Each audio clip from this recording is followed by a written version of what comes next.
Vamos a dar inicio a esta nuestra reunión número 282 del Grupo de Interés Cultural de Cecimín, la cual fue citada para el 28 de octubre a las 6 de la tarde. Demencia, identificación del diagnóstico, e invitamos de ponente al doctor Sergio Ramírez, y la moderación la va a hacer el académico Diego Rosselli. Algo muy corto de ellos dos, porque así como son de grandes profesionales, son de concisos en su hoja de vida. El doctor Sergio Francisco Ramírez García, oriundo de la ciudad de Neiva, es neurólogo, neurofisiólogo, dedicado a la docencia universitaria, profesor titular por méritos de la Universidad de Rosario y profesor titular de neurología de la FUCS, Fundación Universitaria de Ciencias de la Salud. Sergio, desde hace varios años, es el coordinador nacional de neurología y asesor científico del grupo Keralty Colsanitas en todo lo que es en clínica del sueño con Caire y Maple. Quien nos va a hacer la moderación es el académico y pues conocido por muchos de nosotros, ha estado varias veces dando charlas de otro tema, pero válidas también, que es el doctor Diego Rosselli. Diego es médico de la Universidad del Rosario en Bogotá y se formó como neurólogo en el Hospital Militar, donde su padre, no me equivoco, fue el fundador del servicio de neurología en este hospital.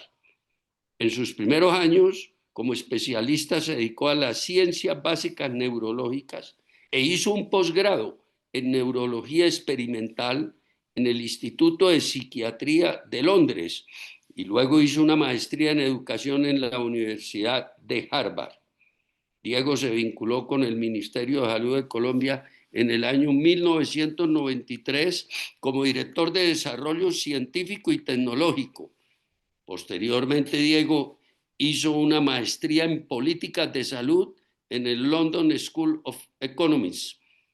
Diego tiene más de un centenar de publicaciones en revistas indexadas y ha recibido varios reconocimientos nacionales e internacionales de investigación y liderazgo, entre ellos la medalla César Uribe Piedrahíta, máxima distinción del Colegio Médico y la Federación Médica Colombiana, y el premio a la carrera científica Carter Scientific Award de la Fundación Rockefeller. Diego Rosselli ha sido además consultor para América Latina del Consorcio Hospitalario de Cataluña. Fue decano de la Facultad de Medicina de la Universidad Militar Nueva Granada. Fue presidente del Consejo Directivo de la Asociación Colombiana de Facultades de Medicina, ASCOFAME. Magistrado del Tribunal Nacional de Ética Médica. Diego fue director general de salud de la Cruz Roja Colombiana y fue presidente del capítulo colombiano de ISPOR, la Red Internacional de Economía de la Salud. En la actualidad, Diego es profesor de Epidemiología y Economía de la Salud en el Departamento de Epidemiología y Clínica de la Universidad Javeriana. Creo, y ahorita Diego nos lo dirá, esto fue hasta hace mes y medio que se retiró ya pensionado. Bueno, profesor Sergio, o Diego, tiene la palabra primero y después se la pasamos al maestro Sergio Ramírez. Gracias a todos los asistentes y ya ahorita tenemos directamente por acá 40 participantes, o sea que con compañía podemos estar hablando en este momento de 60 personas ansiosos de oír este tema tan apasionante. Bueno, antes de cederle la palabra a Sergio, pues que va a ser la estrella hoy, pues sí, como usted dice, sí, estoy retirado y aquí les estoy hablando desde mi casa de campo en el área rural del Valle del Cauca, en la Cordillera Central, clima medio, aquí rodeado de naturaleza y de reserva natural. Pero me gustaría complementar la información de Sergio, a quien conozco pues desde hace muchos años y me halaga mucho que él haya pensado en mí para que lo acompañara en esta conferencia. A él lo conocí pues como residente, fue mi residente menor cuando yo trabajaba allá en el hospital militar. Así que parte de su buena o mala formación me siento responsable. No siempre fue muy juicioso y muy dedicado. De hecho, me reemplazó cuando yo dejé mis clases de neurociencias básicas allá en la Facultad de Medicina de la Universidad Militar. Faltó contar, pues, que además ha sido un egregio futbolista, hasta que cayó en manos de los colegas aquí del doctor Ramírez, que no le lograron arreglar una rodilla y tuvo que dejar el deporte, pero tiene hasta un diplomado en técnicas y en dirección y gestión del deporte, o sea, del fútbol el cual fue muy aficionado. Supongo, eso no le pregunté, pero supongo que hincha del Huila, entonces, Sergio. Eh, Señor, por supuesto que el Huila lo tengo en mi corazón, pero soy hincha de Millonarios completo. Uy, no, eso sí va a quitarle puntos Y porque ahora aquí el... estamos en la inmunda, pero bueno, no importa. Bueno, y qué más, ¿no? Pues su carrera, ya lo comentó usted, ha tenido una carrera brillante, fue presidente de la Asociación Colombiana de Neurología, que es otro título también importante y que es un reconocimiento que hacen los colegas a, pues, a quien tiene una capacidad y un reconocimiento, pues, de su valor como neurólogo. Entonces, sin más introducción, Sergio, arranca con este importante tema. Bueno, muchas gracias por la presentación a ambos. Estoy muy agradado de estar con todos ustedes. No puedo decir más cosas, pero sí quiero agregar una muy importante que gracias a Diego es que soy lo que soy en parte. Jamás se me olvidará esas explicaciones que me dio de fisiología y pude tratar de medio acercarme a sus enseñanzas en la ciencia básica que fueron para mí muy importantes y además muy relevantes a través de toda la carrera. El tema que vamos a tratar hoy, si puedo aquí compartir la pantalla que dice, ya me permitió aceptar, ahorita espérate, títulos, ¿por qué no me la comparte? Ya, doctor, ya puede hacerlo. Esto, correcto,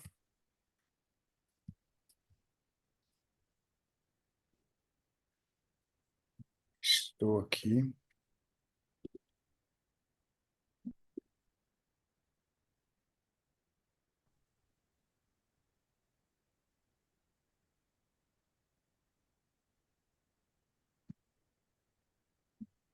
aquí, espérate, ¿cuál es? Buscándola, discúlpame.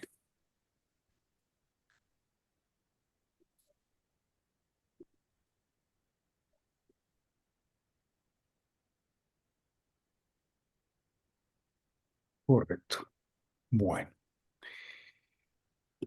primero hay unas cosas importantes que aclarar. La palabra demencia, yo si hiciera un interrogatorio a cada uno de los participantes, seguramente cada uno diría una definición diferente. Por eso el término de demencia, aunque en la mayoría de los artículos en los últimos 50 años están relacionados con un cuadro de deterioro neurológico, demencia se le ha atribuido a muchísimas cosas. De hecho, de hace aproximadamente desde el 2014 se ha tratado de disminuir la palabra demencia y decir deterioro cognitivo. Es decir, que hay un deterioro de las facultades mentales superiores. Esto lo trataré de hacerlas, de definir qué es exactamente el deterioro cognitivo, clasificar algunos estadios clínicos, mirar qué tipo de demencias y de déficits cognitivos están vigentes en este momento, hacer cómo se hace el diagnóstico y el impacto que tiene el diagnóstico y por supuesto los avances que han habido últimamente en el tratamiento. Primero, ¿qué es un deterioro cognitivo?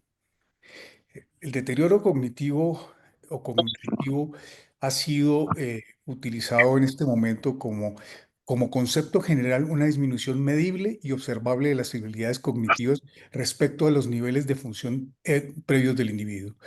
Es decir, si hay una disminución en toda la esfera mental de algunas áreas y esos son completamente medibles. La otra es la parte subjetiva donde el paciente está consultando o donde nosotros decimos, hombre, se me están olvidando las cosas, me estoy distrayendo. Y resulta que no siempre esa terminología va a relacionarse con un cuadro cognitivo deteriorante que va a producir limitaciones en la vida diaria. Muchas personas tienen trastorno de atención desde que nacen y son completamente personas que son funcionales y no tienen absolutamente ningún tipo de problema. Y el otro es el deterioro cognitivo objetivo, el cual nosotros lo vamos a medir exactamente en parámetros especialmente de memoria, de atención, de ejecución, de lenguaje, de conducta, que son digamos, las cuatro áreas más importantes que tenemos para hacer la evaluación. Bien.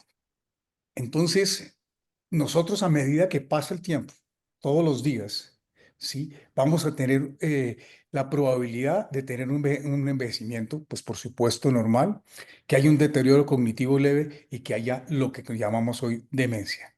Ese término se cambió a un deterioro cognitivo mayor o el deterioro cognitivo leve, que es el deterioro cognitivo menor. Y se puede clasificar en leve, moderado, severo, según algunas clasificaciones. El impacto es tan importante que en este momento 57 millones de personas en el mundo tienen el diagnóstico de demencia y hay nuevos casos aproximadamente en 10 millones de personas. Y el proyecto al 2050 es que haya 150 millones de personas. Y hoy en día es la séptima causa de muerte. Antes no se decía que había un deterioro que produjera la muerte como enfermedad de Alzheimer. Esa no era una causa de muerte. Hoy en día se ha incluido desde hace más o menos unos 10 años en la mayoría de los países. Entonces, ese reconocimiento hace que la patología se convierta en personas mayores de 65 años en un problema de salud pública muy importante. Y miren la tendencia proyectado al 2050, que es casi hasta el 172%, que es completamente alarmante, va a producir aumentos del costo, dificultades en las interrelaciones personales, cambios en las familias, cambios especialmente en el paciente. Ya al final, pues el paciente no es tan consciente de sus defectos y probablemente lo único que tengan es una respuesta autónoma a todas las órdenes y a todos los estímulos.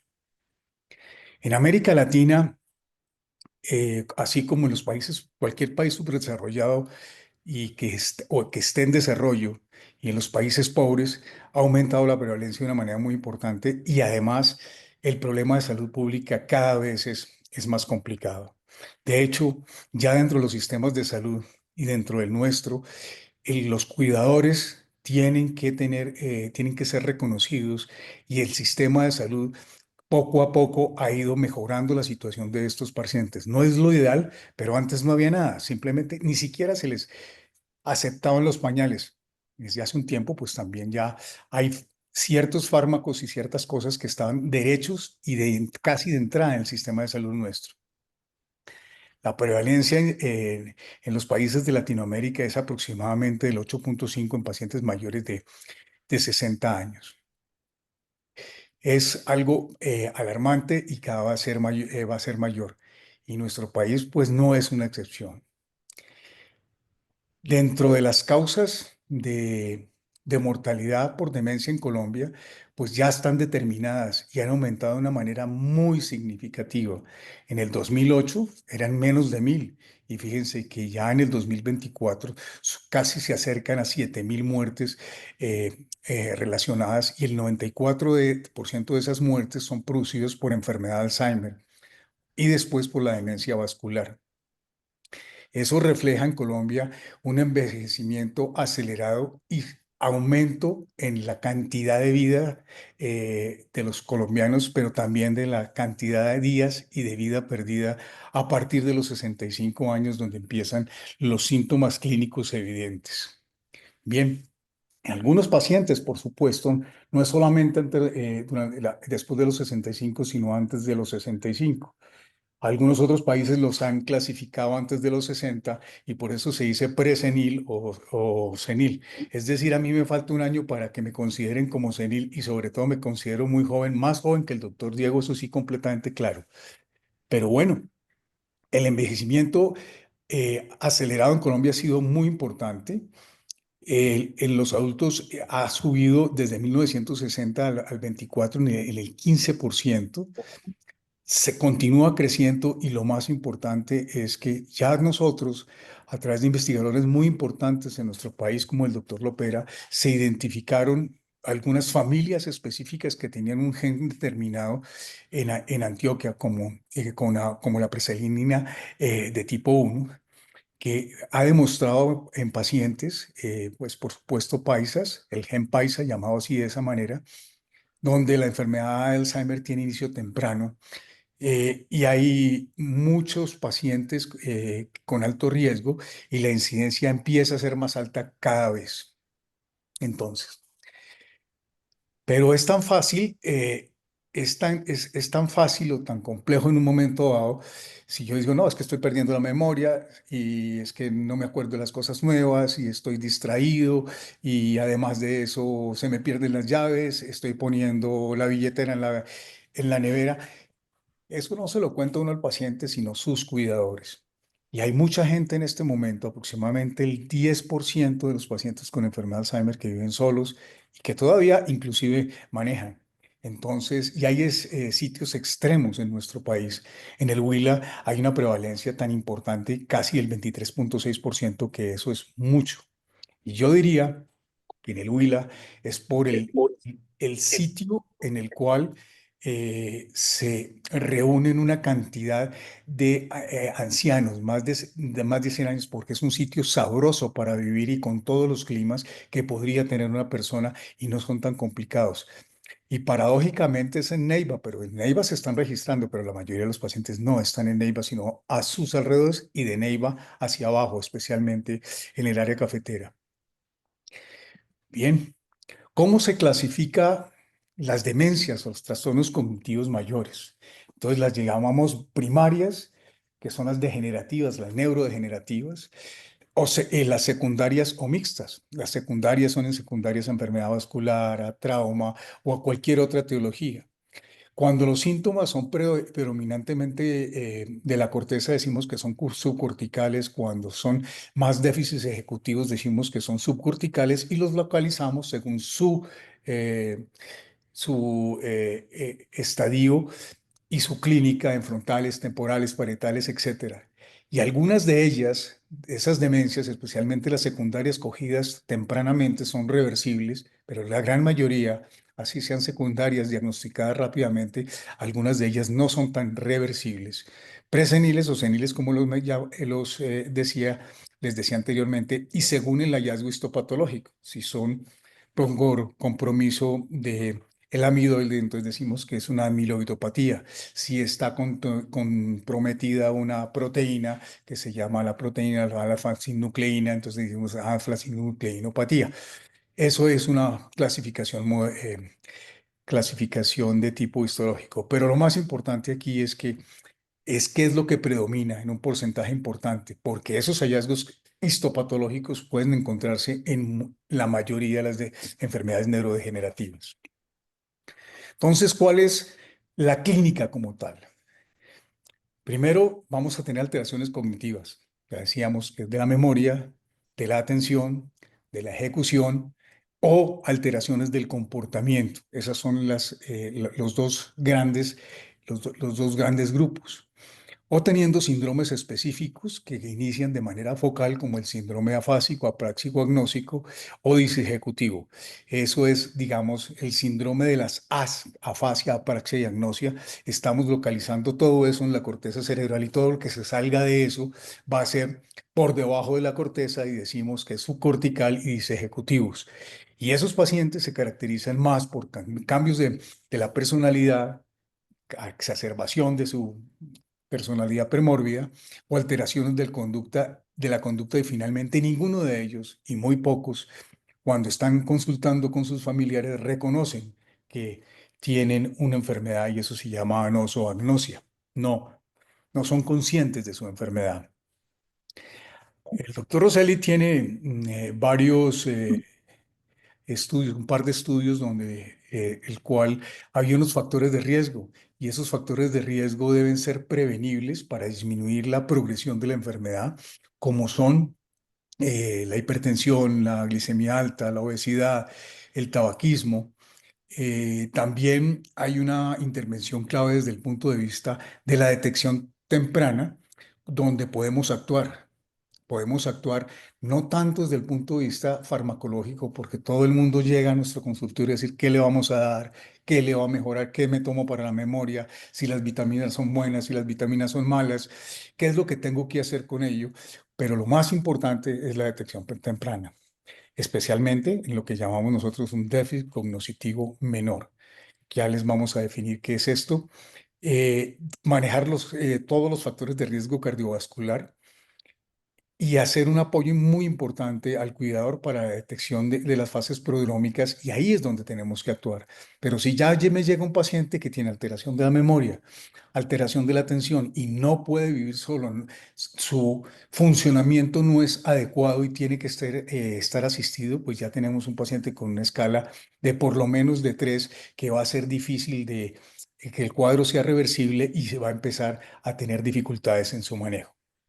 ¿Cuáles son los tipos principales de demencia? Tenemos la más frecuente es la enfermedad de Alzheimer, y luego sigue la demencia de tipo vascular, con infartos múltiples y especialmente el cuadro llamado leucoencefalopatía vascular progresiva anteriormente, el famoso cuadro que era la demencia o parálisis pseudobulbar, donde el paciente tenía cambios cognitivos, no podía casi hablar, no puede masticar, tiene alteraciones de la marcha, pero no tiene signos específicos de afasia, apraxia, agnosia, o los pacientes con demencia frontotemporal, donde el síndrome focal, ya sea frontal o temporal y algunas veces occipital, puede ser una variante importante y se debe hacer el diagnóstico diferencial, especialmente desde el punto de vista pronóstico y de la dificultad que existe en estos pacientes de identificación, especialmente en el lóbulo frontal. Recuerdo mucho al profesor Andrés Rosselli diciendo que el lóbulo frontal era el coco de los neurólogos, mucho más y más de más dificultad de entendimiento que el mismo tallo cerebral. Y otras demencias que son asociadas a cuerpos de Lewy, que según el sitio donde se acumulen, pues hay varios tipos de ellos.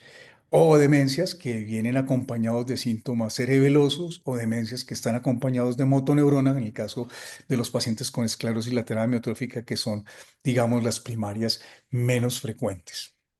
Ahora, ¿cómo se hace el diagnóstico?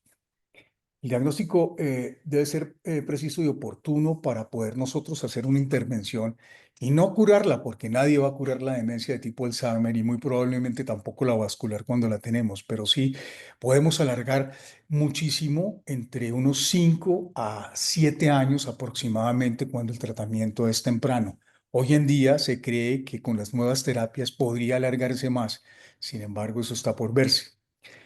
¿Cómo hacemos la evaluación? Es una evaluación donde hacemos unos test comunes y corrientes en el consultorio, donde le preguntamos al paciente si está orientado, si el paciente duerme o no duerme, si el paciente tiene alteraciones de memoria, le medimos la atención, le medimos el juicio y el raciocinio con el Minimental. Cuando tenemos un Minimental alterado, la probabilidad de tener una enfermedad de Alzheimer es más o menos del 50%. Y si le agregamos otro test que se llama el MOCA, que está patentado para Colombia, tiene una sensibilidad importante hasta el 86% y algunos del 96% según el grado de la enfermedad. Con esas dos cosas, la probabilidad de que nosotros tengamos otra enfermedad es más bien poco probable. Nos soportamos en las imágenes diagnósticas y posteriormente en exámenes más especiales, como son las valoraciones neuropsicológicas y hoy en día la tomografía de emisión de positrones y el SPEC, que es la tomografía de emisión de fotón único. Y digamos que hay algo que yo quiero transmitir. Yo fui educado en un sitio donde la clínica era lo más importante. Hoy en día las neuroimágenes son importantes para corroborar y hacer diagnósticos diferenciales, indudablemente que sí, pero lo que no está basado en la clínica no se puede ver bien ni tampoco correlacionarse con los hallazgos a nivel de las neuroimágenes. Y desgraciadamente, y digamos, es un pensamiento y una reflexión para nosotros que somos profesores hoy, volvamos a la clínica y con base en la clínica podemos hacer muchas cosas buenas para evitar muchas enfermedades.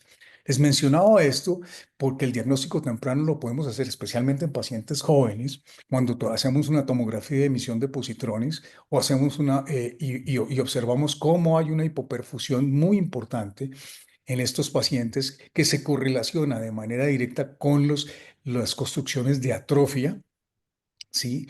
Y luego podemos pedir en líquido cefalorraquídeo o en sangre, ya en sangre dentro de muy poquito en Colombia, el año entrante, si Dios quiere, vamos a tener esos marcadores en sangre, que es el beta amiloide y los niveles de proteína tau. El problema que tenemos hoy en día es que tenemos que hacer punción lumbar a corroborar esto con la tomografía de emisión de positrones y las resonancias magnéticas funcionales y de tractografía. Entonces, esos desafíos de la terminología actual me parece importante y tratar de cambiar el nombre, cambiarle ese nombre a déficit cognitivo mayor o menor en lugar de demencia, porque cualquier delincuente aquí se trata de demente. Cualquier persona que tenga otro déficit u otra alteración del comportamiento, por ejemplo, los psicóticos pueden catalogarse de demente cuando no tienen cuando tienen otra enfermedad.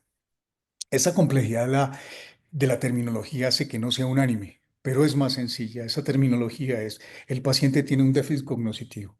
Ese déficit cognitivo es de uno o varios dominios. El dominio de la memoria, el dominio de la atención, el dominio de la construcción, el dominio de reconocimiento de caras, de reconocimiento de objetos, de las funciones y la integralidad o la dificultad que existe de hacer esa integralidad entre la memoria, la atención y ejecutar algunas tareas. Entonces hablamos de un déficit ejecutivo para decir que es un déficit menor o mayor. Cuando decimos que es mayor, ya estamos ante un cuadro clínico correspondiente a una demencia. Posteriormente, a esa demencia le vamos a poner un apellido. Si tiene un síndrome afasia-praxoagnóstico, pues vamos a decir que es una enfermedad de Alzheimer. Si es un paciente que tiene convulsiones, un déficit frontal y tiene un parkinsonismo, estamos ante una probable demencia de cuerpos de Lewy. O si tenemos una alteración cerebelosa, decimos que tenemos una degeneración cerebelo-córtico basal, con o sin movimientos anormales, es generalmente asociada a parkinsonismos, o los pacientes que tienen un cuadro de motoneurona superior e inferior y cuadro cognitivo especialmente frontal o disejecutivo inicialmente en los pacientes que tienen enfermedades de motoneurona de tipo esclerosis lateral amiotrófica, de tal manera que sea fácil de hacer el diagnóstico y finalmente en cada una de estas enfermedades vamos a tener que hay escalas y esas escalas nos va a decir que es leve, moderada o severa. Y eso nos va a servir para tomar las conductas terapéuticas especiales y también poder decir para dónde nos vamos a ir con el paciente, dónde lo vamos a dejar, si puede seguir en casa, si puede seguir solo, si es medio tiempo, si es tiempo completo. El impacto, por supuesto, que hay que individualizarlo, ¿sí? la calidad de vida de cada paciente y de cada familia, pero el impacto que va a tener a nivel sanitario va a ser muy importante, porque son pacientes que necesitan cuidador permanente, son pacientes que necesitan vigilancia permanente, que tienen además comorbilidades, especialmente cardiovasculares. Por lo tanto, los medicamentos van a ser, ese paciente va a ser múltiples, tiene múltiples medicamentos, multimedicado, va a tener escalas de fragilidad muy importante, muchos riesgos de caída y complicaciones sistémicas, especialmente a nivel pulmonar e infecciones urinarias. Por lo tanto, los síntomas en general, vamos a decir que son síntomas de pérdida de memoria, alteración en los problemas de resolución de problemas, dificultades en el lenguaje, desorientación, dificultades en el juicio. Todos son corticales, cambios de humor, alteraciones de la personalidad, agresividad. Vuelvo a repetir y discúlpame, pero voy a utilizar una frase que el doctor Rosselli siempre me enseñó.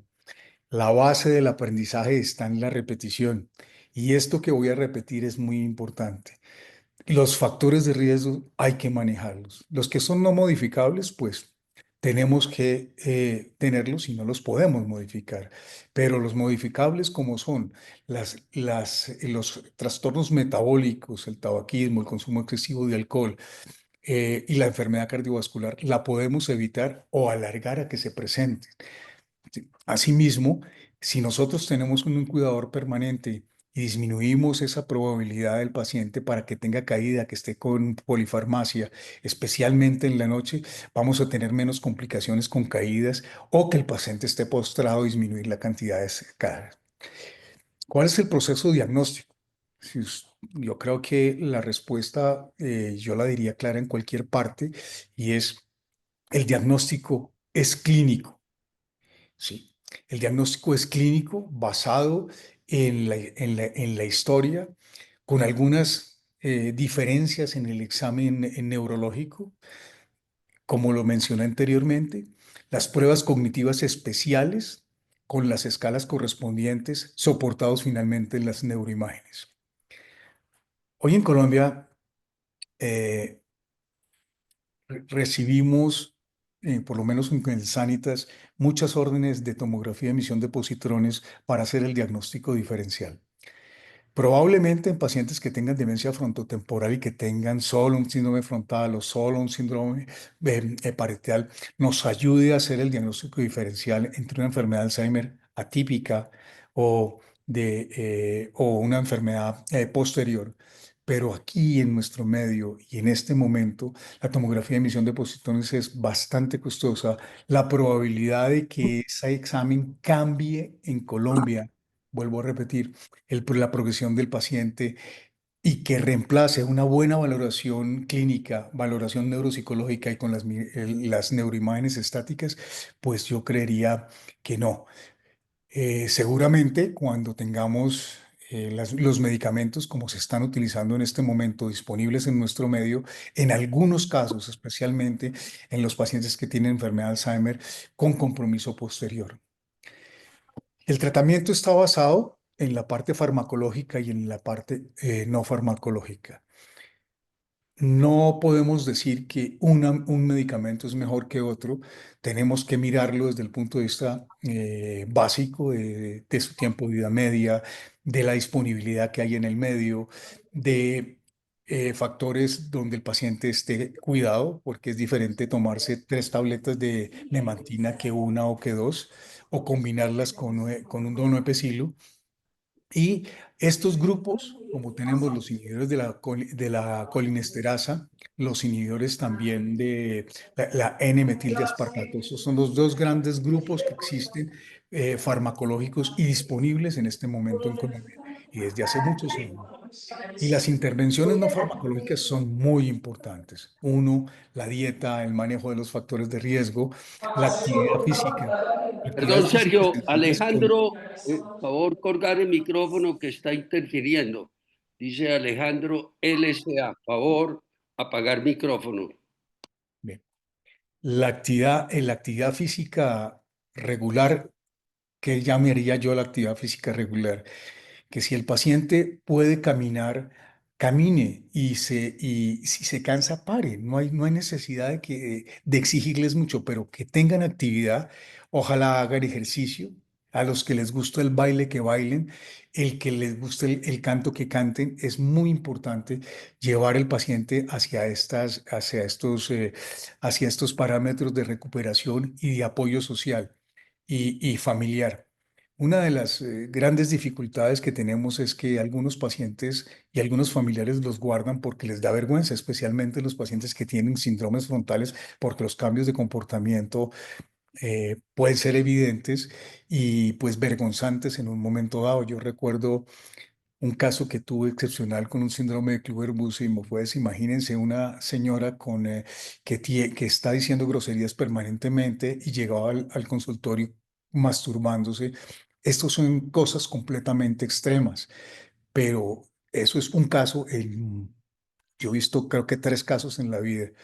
Y la otra es, a los pacientes hay que sacarlos, llevarlos, no guardarlos y tratar de disfrutar de ellos en el tiempo y las cosas bonitas que pueden tener estos pacientes. Por supuesto que hay causas irreversibles. Entre esas, pues tenemos la enfermedad de Alzheimer, la enfermedad de Parkinson, que también puede ir con demencia. Sin embargo, hay algunas que son totalmente reversibles y debemos pues, hacer el diagnóstico de la glicemia, de la deficiencia de vitamina, ácido fólico, los pacientes con deficiencia de tiamina, la disfunción tiroidea. También es bastante importante las enfermedades infecciosas como la neurolues, que no se ha acabado todavía, o también las interacciones medicamentosas, que entre ellas, pues la combinación de algunos de de lo que utilizamos. Recordemos que la ribastigmina y los anticolinesteráticos, pues producen excitación, y al producir una excitación, y si lo combinamos con otro que disminuye el efecto inhibitorio sobre la región del MNA, esa combinación puede producir cambios cognitivos y psicóticos agudos, o pacientes que se les combinan con antipsicóticos y hacen síndromes neurolépticos o serotoninérgicos, o pacientes que tienen otros medicamentos como los antihipertensivos que pueden potencializar el efecto de depresión. Y el manejo, por supuesto, es interdisciplinario, con todos los médicos. O sea, yo creo que podría tener la diapositiva llena de especialidades donde podamos nosotros hacer una cosa efectiva y en apoyo en cada uno de las áreas del cerebro y de las áreas en general y en cada uno de los órganos de los sistemas. Pero no, eso no significa que tiene que ver el cardiólogo, el neumólogo, el gastroenterólogo, no. Lo que sea necesario se va presentando en la clínica. Y hay algo que se nos olvida a nosotros, que es el apoyo del cuidador. Cuando el cuidador está eh, alterado, ¿sí? Y el cuidador está comprometido, el paciente se deteriora. Cuando el cuidador se cansa, el paciente cambia. Cuando el cuidador está enfermo, el paciente se deteriora. Cuando el cuidador no cuida, no es cuidado, hay un deterioro importante en el núcleo familiar, y especialmente ese cuidador, llámese familiar o no familiar, es el eje del tratamiento del paciente. Desgraciadamente no puede haber otro tipo de esto. Ya les decía cuáles son los tipos de demencia, y voy a decir finalmente algunos aspectos relacionados con la enfermedad de Alzheimer. La enfermedad de Alzheimer es un trastorno neurodegenerativo, progresivo, irreversible, caracterizado por una alteración cognitiva múltiple, especialmente con pérdida de memoria, deterioro del pensamiento, deterioro del comportamiento, que va a llegar a un paciente a estar completamente limitado, que histopatológicamente se caracteriza por la presencia de placas seniles y la formación de ovillos neurofibrilares, y esto está relacionado con la pérdida de la sustancia cerebral, especialmente a nivel cortical, pero también las conexiones de sustancia blanca están comprometidas. Existe una etapa temprana que es leve, donde los olvidos son frecuentes, pero indudablemente tiene dificultad el paciente en funcionar, tiene dificultad en las palabras, lapsos de memoria, hay cambios del humor, la irritabilidad es muy frecuente. El paciente se mantiene independiente de sus actividades básicas cotidianas como el paciente se baña, el paciente come, el paciente se viste. Pero a medida que el paciente progresa, la pérdida de memoria es importante, se sobrepone con la confusión en tiempo y lugar, tiene dificultad en realizar tareas sencillas, hay cambios del comportamiento, ya no es solamente irritabilidad, sino puede haber agresividad y necesidades de asistencia permanente dependiendo del grado, y en una etapa severa donde el paciente está generalmente postrado en cama, ya no se mueve y tiene las complicaciones sistémicas si ya no tiene el paciente pues una comorbilidad. Dentro de los factores de riesgo, por supuesto, pacientes que son mayores de 65 años, y eso es una cosa importante, que hay un factor genético donde la apoproteína E4 sea positiva, lo cual aumenta el riesgo entre 2 y 4 veces, y la única manera es prevenir que esto sea más rápido. Y esto sea más rápido actuando sobre los factores modificables, especialmente los cardiovasculares, y hacer el tratamiento no médico. ¿Cuál es la prevalencia en este momento? Pues miren, la prevalencia que es entre los pacientes jóvenes, esos pacientes que están por debajo de los 65 años y se presenta aproximadamente los 40, pues el deterioro es más rápido, pero es menos frecuente por fortuna. Imagínense toda esa perspectiva que dijimos nosotros en pacientes jóvenes. Y la discapacidad es bastante importante. Estos son los hallazgos histopatológicos, son los ovillos neurocirculares, las placas filigrares, la atrofia, la presencia de esos ovillos y el depósito amiloide sobre los vasos. Y aquí quiero hacer un paréntesis. La enfermedad, la amiloidosis sistémica en pacientes o el depósito de amiloides en pacientes mayores de 65 años se puede encontrar en cualquier parte. Se encuentra en los músculos, se encuentra en la retina, se encuentra en los vasos sanguíneos. Y otra manera de expresión es que los pacientes van a hacer eventos vasculares cerebrales hemorrágicos intermitentes, y eso se llama una angiopatía amiloide. El paciente, pero a diferencia de los sangrados por hipertensión, que son usualmente los núcleos grises centrales y sobre el cerebelo, esto se presenta en la región lobar, por eso se llama la demencia lobar. Eh, Muy importante también es que estos pacientes hacen degeneración macular. Directamente con la degeneración macular hacen pequeñas hemorragias y desprendimientos de retina. Dentro de la fisiopatología lo más importante sería el componente de los neurotransmisores, especialmente la acetilcolina. Hay una disminución de las sinapsis y de las neuronas que tienen los receptores de acetilcolina, pero no solamente en ellos, todos esos que están concentrados a nivel del tálamo, del hipotálamo, y se proyectan a toda a la corteza.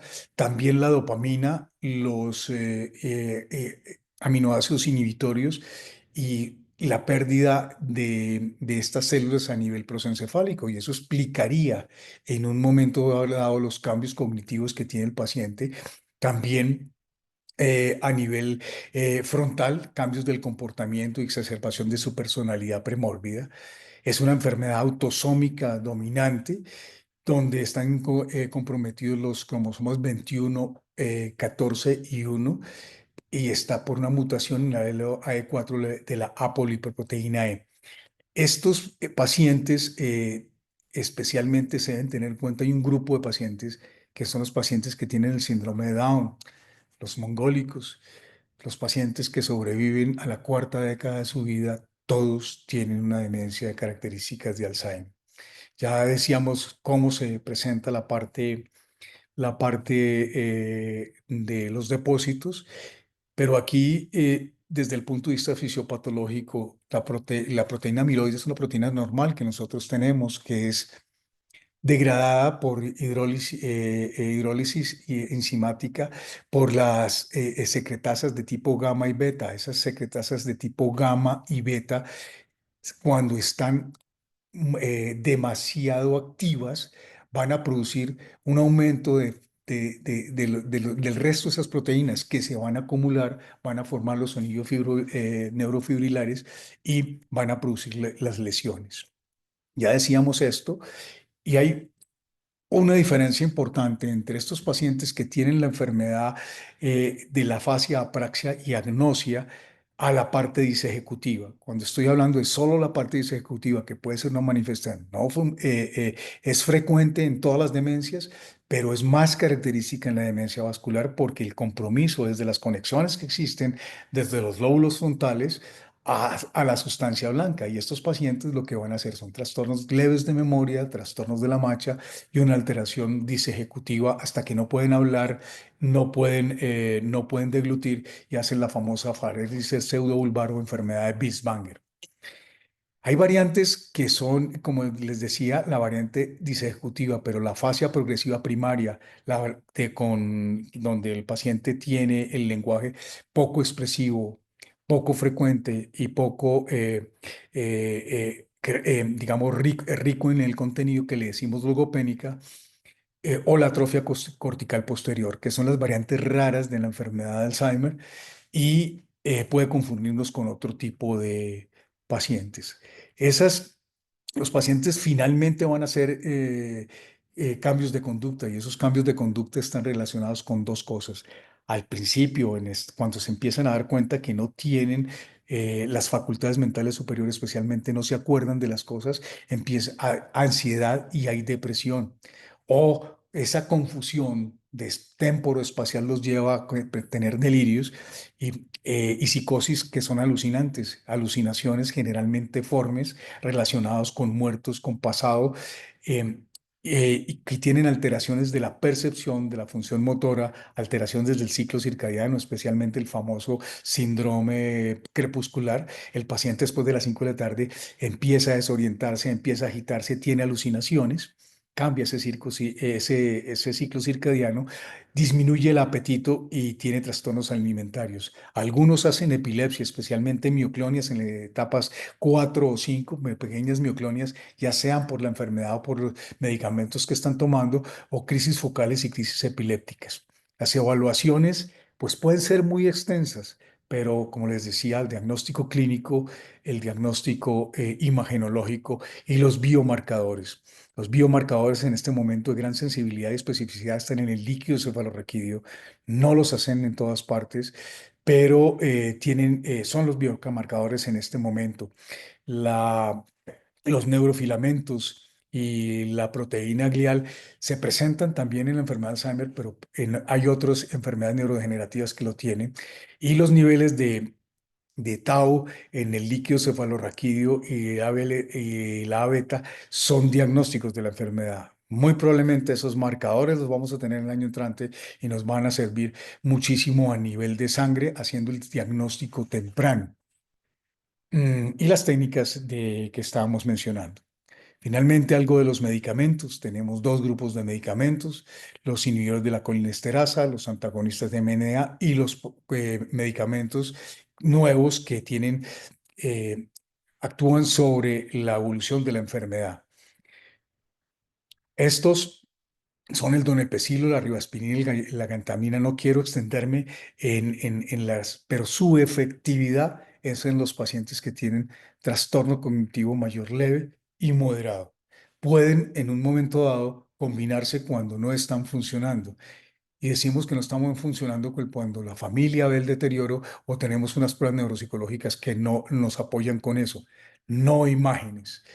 Eh, la otra son la memantina asociada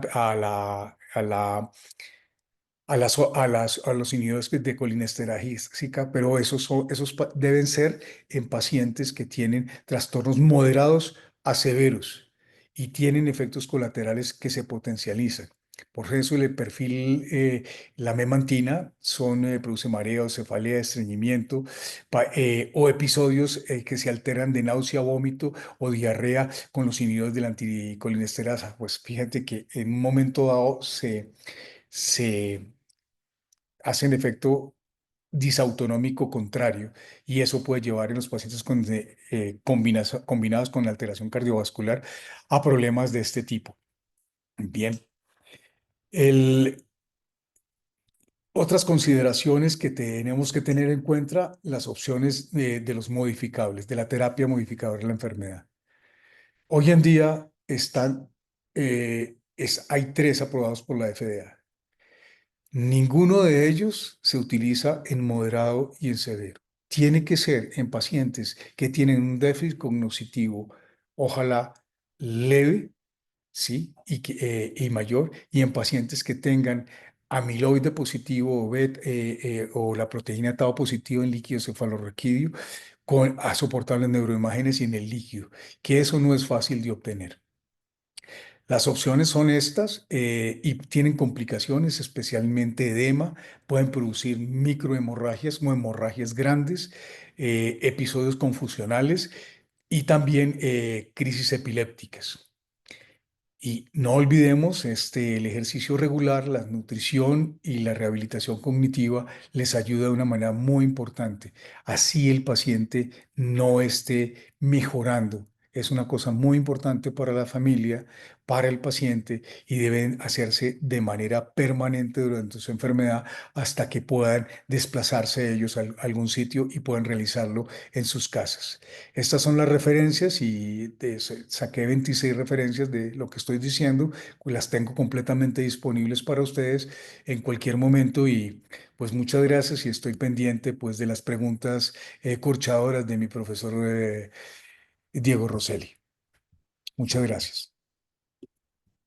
Bueno, Sergio, pues muchas gracias y muy interesante este repaso que nos has hecho de las demencias. Y preguntas corchadoras, ¿tienes malos recuerdos de cuando yo era tu profe? Ah, no, es cierto que tú dices que la repetición es la base del aprendizaje y Sergio fue uno de mis repitentes más brillantes. Claro que sí, claro que sí. Esa frase no la voy a olvidar nunca, profesor. La repetición es la base del aprendizaje. No, tenía un par de comentarios. Primero, como pues sé que muchos de los que están aquí conectados no son médicos, tú lo mencionaste de paso, pero me gustaría profundizar un poco más en eso, de que la enfermedad de Alzheimer se ha asociado tradicionalmente con pérdida de la memoria. Es un problema de memoria y sabemos que afecta a muchas otras áreas de las funciones corticales superiores. Y mencionaste por ahí, y quería que nos explicaras, sobre todo a los que no tienen los conceptos neurológicos tan claramente definidos, qué es eso de la afasia apraxiagnosia, por ejemplo, y La también fase. lo de los síntomas frontales, que mencionaste en varias ocasiones, que hay una demencia frontotemporal en donde predominan, pero inclusive en el Alzheimer hay un compromiso frontal. ¿Eso qué tipo de sintomatología se hace evidente con eso? Bueno. Bueno, primero, el término afasia es la falta de lenguaje. Y ese término, la afasia, abarca, digamos que hay 2 grandes grupos. El que habla mucho y el que no habla. El que no habla es el que está en la parte anterior, más o menos el que está en el lóbulo frontal.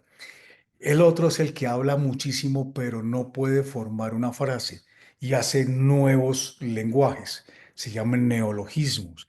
Entonces, ese que está hablando de manera permanente, de manera rápida, permanente, ese juego esa unión de sujeto, verbo y predicado, pues no lo hace. Entonces, puede tener inclusive acento extranjero en un momento dado. El paciente habla como extranjero.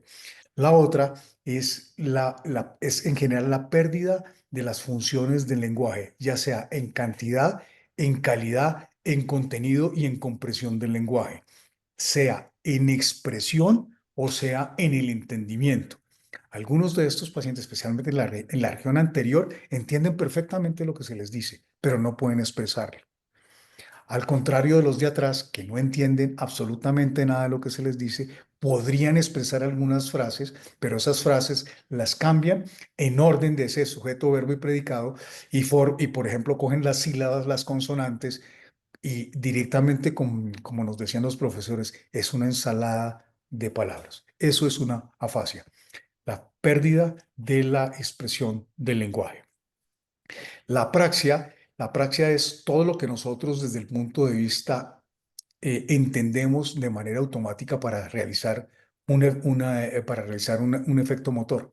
Me explico, yo sé peinarme. Estos pacientes cogen la peinilla le pregunta a uno, ¿qué es esto? Le dicen, es peinina, es una peinilla, peínese, y van a hacerlo y no pueden. Eso es una praxia ideomotora para peinarse. Y la agnosia es que el paciente eh, tiene una pérdida total de las facultades que aprendió, del sentido, del contenido. Por ejemplo, el paciente le pasa esa peinilla y uno le pregunta, ¿qué es eso? Y no le contesta absolutamente nada. La toca y tampoco lo puede expresar. Pero finalmente le dice, le da uno una clave fonológica y dice, peinilla, explíqueme qué es una peinilla y se queda otra vez mirando. O confunde por las formas algo. Hay un libro muy famoso descrito por Freud, de esa agnosia visual semántica, donde el paciente confundía el sombrero con su esposa. Sí. La otra es los pacientes De Oliver Sacks. de Oliver Sacks, sí. Y la otra es los pacientes con agnosias. Las hay de diferentes tipos, visuales, prácticas. Y la agnosia más importante es la de conciencia de su enfermedad. Ese paciente se llama anoso agnosia, es porque no tienen conciencia de su enfermedad. Dice, pero ¿por qué me traen aquí si yo estoy bien? Aquí me dicen que me están haciendo esto, yo estoy divinamente. Yo puedo ir a todas partes, puedo vestirme, puedo llevar mis cuentas. Pero ese paciente se está perdiendo, deja el gas prendido, el carro se le estrella, se le rueda, el carro va a algún sitio y se desorienta. Y le pregunta a uno, ¿dónde está? Y se queda callado.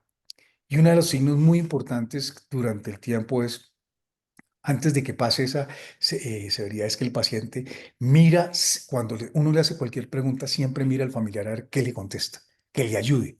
Pero el paciente, el familiar le ayuda, mire, papá, es que estuvo desorientado, nos perdimos en tal parte. Eso no es cierto. Es completamente una negación, una agnosia de su enfermedad. La otra, la parte dice ejecutiva.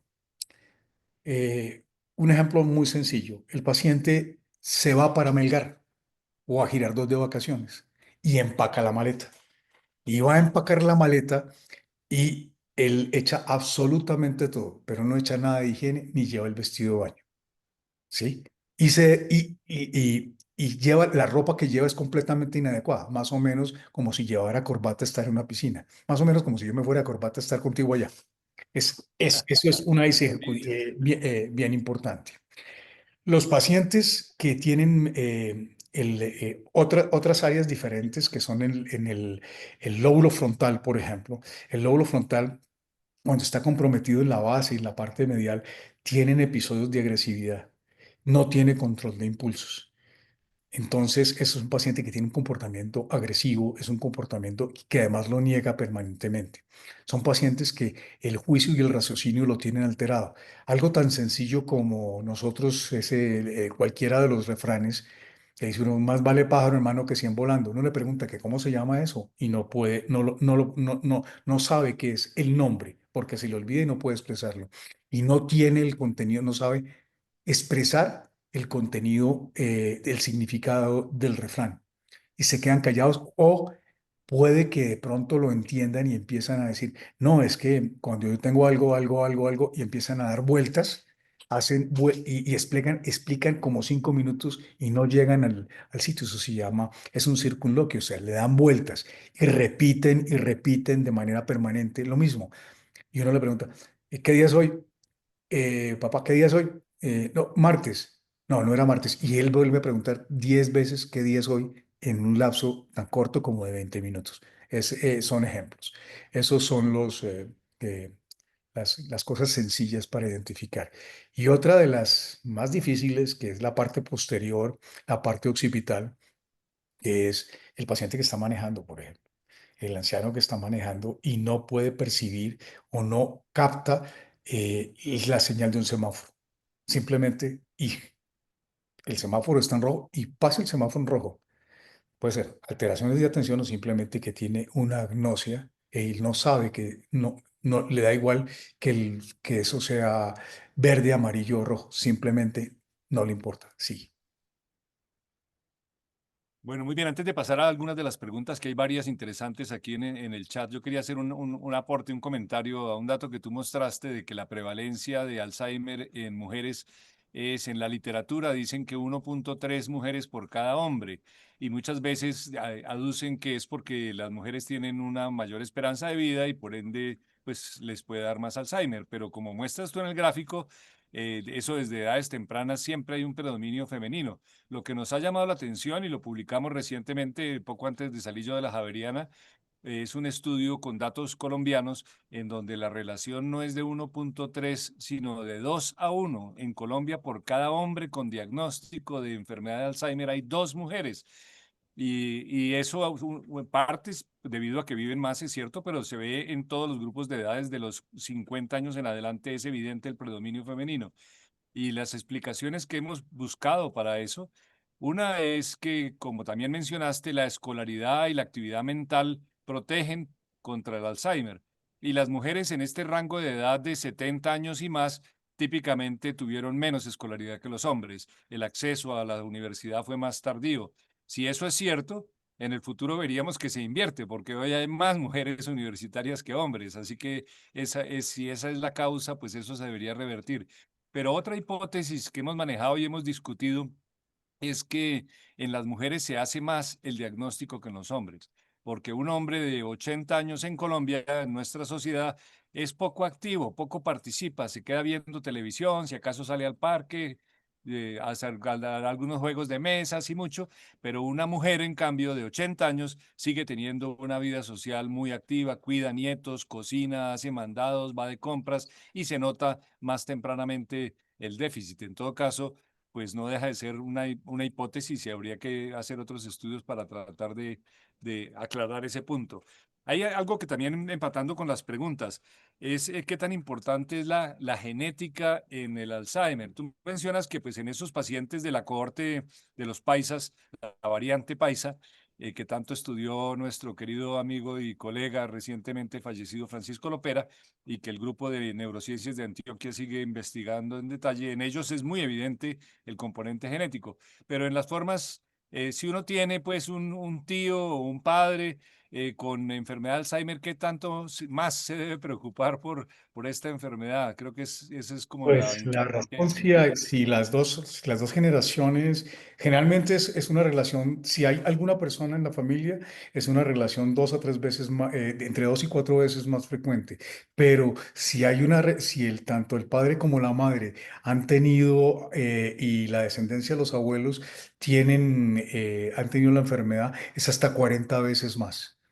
Y ahí viene algo, digámoslo, como ético, porque cada ahorita, seguro con lo que dije, van a llegar, listo, yo necesito saber qué es lo que me va a pasar. Pues eso para cada persona es completamente individual, porque yo en este momento, pues, y es una expresión personal que digo yo, pues qué artera que me digan que voy a tener en tanto tiempo y más haciendo lo que estoy haciendo en este momento, ¿cuándo voy a estar demente? Pues eh, es complicado, pero Bueno, la cuestión es, la carga genética es muy importante, es más frecuente y yo les expreso a los pacientes y a los familiares, la vida hay que vivirla todos los días, el día a día. No hay que tener, imagínate nosotros haciendo a estas horas de la vida un prospectivo para dentro de 10 años, ¿qué va a pasar? Pueden pasar muchas cosas, no sabemos si vamos a estar mañana. Entonces hay que vivir la vida. Lo que teníamos programados de muy jóvenes ya creo que está hecho, pero después de los 65 años lo que hay que hacer es gozarla y el día a día. Bueno, yo, entre otras, yo tengo una crítica a esas estadísticas porque son basadas en poblaciones, digamos, americanas, que dicen que si uno tiene un pariente, eso le duplica la probabilidad. Cuando uno tiene 9 tíos maternos, 8 tíos paternos y 45 primos por lado y lado, la probabilidad y así, pues, el árbol genealógico tan tupido, la probabilidad de encontrar familiares con Alzheimer va a ser mucho más alta que en una de esas familias de hijos únicos o de dos, si acaso tres hijos. Entonces, pues hay que tener también ese cuidado. Si uno tiene ya 3 de los 9 tíos, ya también entonces es distinto que si llega a tener un pariente por ahí. Bueno, otra de las preguntas que hay es ¿qué se puede hacer desde la perspectiva tanto individual como de salud pública para evitar la formación de las placas es decir, para que se presente la enfermedad? ¿Qué podría hacer uno para disminuir ese riesgo? Es una pregunta que ha surgido también ahí en el chat. Correcto, yo creo que se llama algunos lo expresan como el autocuidado. Y ese autocuidado está relacionado, uno, en manejar los factores de riesgo que tiene uno, hipertensión, diabetes, dislipidemia, evitarlos y manejarlos con todo lo que hay en este momento. O sea, hacer una dieta sana, el ejercicio. Las personas que hacen ejercicio tienen disminución, retrasan el deterioro cognitivo y, como me contestaste alguna vez, profesor, usar el cerebro. Y usar el cerebro no es precisamente como algún momento a los profesores nos lo referían, sino hacer una actividad nueva. Llámese aprender a cocinar, llámese tener otra especialidad, llámese hablar otro idioma, pero activar toda esa cantidad de sinapsis que nosotros tenemos inactivas y que sabemos que están inactivas y que van a reemplazar la parte deteriorada, o van a retrasar que esa parte, esos deterioros sean también evidentes. Y eso es lo principal: dieta, ejercicio y una cosa muy importante que no mencioné en la fisiopatología porque pasa rápido, que es dormir bien. Dormir bien es principal. Hoy sabemos que hay un sistema que es un sistema parecido a los linfáticos de los miembros inferiores y del abdomen, donde durante el sueño, y especialmente durante el sueño REM, esas proteínas pasan de un lado a otro en el cerebro, ¿sí? Cuando ese sistema, que se llama el sistema linfático, está alterado por la deficiencia de sueño, llámese cualquiera: insomnio, apnea de sueño, trastornos de la conducta del sueño, etcétera. Eso hace que las proteínas, esas proteínas como la proteína tau, como el material amiloide, se deposite y no sea de una manera adecuadamente metabolizada durante la noche. Entonces, esas son las cuatro cosas más importantes para evitarlo. Sí. El resto, hay muchas cosas que aparecen en la literatura, digamos, literatura no basada en evidencia y en la experiencia de otras especialidades, pero esas cuatro son las importantes. Bueno, porque hay una pregunta específica sobre la apnea de sueño y ahí puedo meter la cucharada yo porque también hicimos algún estudio de comorbilidades asociadas con apnea de sueño y encontramos que si uno revisa la literatura, sí hay una relación en estudios de seguimiento. El famoso estudio Framingham de los Estados Unidos muestra que el diagnóstico de apnea de sueño se asocia con un incremento ligero, pero significativo de deterioro cognitivo en el futuro. Y nosotros en Colombia, en estudios basados en registros que no son exactamente estudios de la calidad del Framingham, encontramos que efectivamente tener el diagnóstico de apnea de sueño le incrementa en casi 2 veces el riesgo de que en los siguientes 5 años se le haga también diagnóstico de demencia. Eso de todas maneras hay que verlo con precaución por varias razones. Necesito hacer advertencias acá. Uno, nosotros subdiagnosticamos la apnea de sueño y probablemente los casos que se están registrando son apnea severa de sueño. Segundo, Colombia, y tenemos una publicación al respecto, es el país que tiene la menor adherencia a las terapias de esas de presión positiva para apnea de sueño. Así que además de que tenemos casos, los casos que se diagnostican son más severos, los pacientes no son adherentes a la terapia. Y tercero, también puede haber un sesgo porque el paciente con apnea de sueño es un paciente que estará yendo a controles médicos más seguidos y es probable que le diagnostiquen un Alzheimer o una demencia que no le habrían diagnosticado de otra manera. Pero sí, como lo dices, los trastornos del sueño están asociados. Y otro que encontramos nosotros es la hipoacusia, ¿no? El paciente que tiene un déficit auditivo, probablemente eso ayude a que tenga un aislamiento mayor y que ejercite menos sus actividades sociales, sus capacidades sociales y se deteriore más rápido. Lo que me llevaría al último comentario y pasamos a cederle la palabra a los primero han hecho preguntas en el chat o quieran intervenir o levantar la mano, por favor, háganlo. Voy a Lo hacer un otro, comentario, Diego, antes de sí, la parte de la apnea de sueño. Hay una cosa muy importante en este sentido, que es los pacientes que tienen síndrome de apnea obstructiva de sueño hacen un déficit ejecutivo. No es un síndrome afasia paraxognósico. Y estos pacientes hacen cambios de sustancia blanca, especialmente en el lóbulo frontal.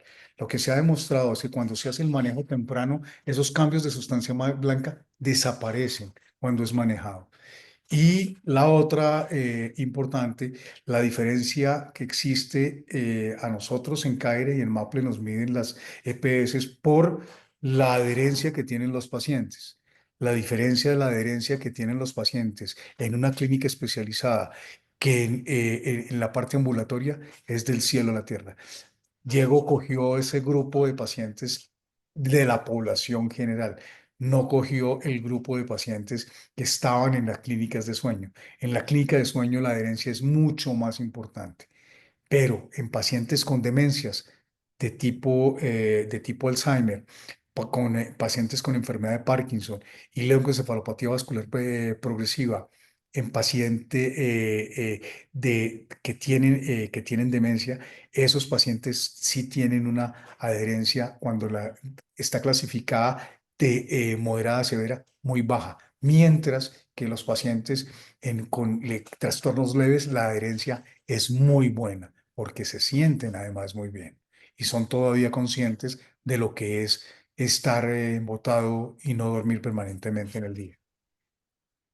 Bueno, y el otro comentario que quería hacer es sobre el aislamiento social como otro factor de riesgo, ¿no? Las personas, y ese es otro motivo de preocupación porque los últimos datos del DANE muestran algunos datos, algunos resultados escalofriantes como la reducción de la natalidad a uno, pero también el número de hogares unipersonales, sobre todo en personas de la tercera edad que viven o vivimos, porque es mi caso también, pero tengo una red de amigos aquí en el vecindario que hace que de pronto viva menos aislado que si viviera en uno de esos condominios o grupos de apartamentos. La soledad parece ser un factor de riesgo sobre el cual también se debe trabajar. Lo mencionaste tú, así que vale la pena tenerlo ahí.